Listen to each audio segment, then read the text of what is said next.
I've got a question about, so, there's a lot, you address a lot of this stuff on your website, in the speeches you give, in the consulting you do for, O&G companies and shit like that. But I'm curious, just for the audience, there's some really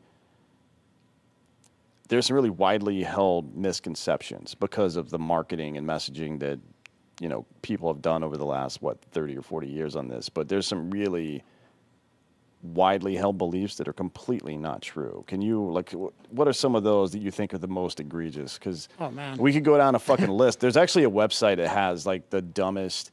It's called the 50 years of failed climate predictions. Yeah.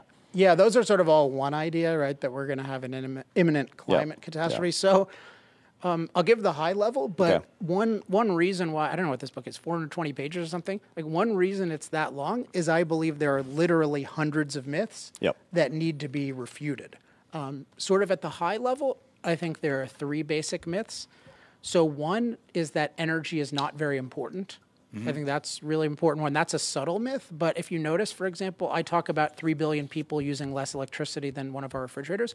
Notice how rarely that gets talked about. Yeah. This reveals how little we care about energy, yet comparatively, how often do we talk about the fate of a polar bear who has to move from one piece of ice to another?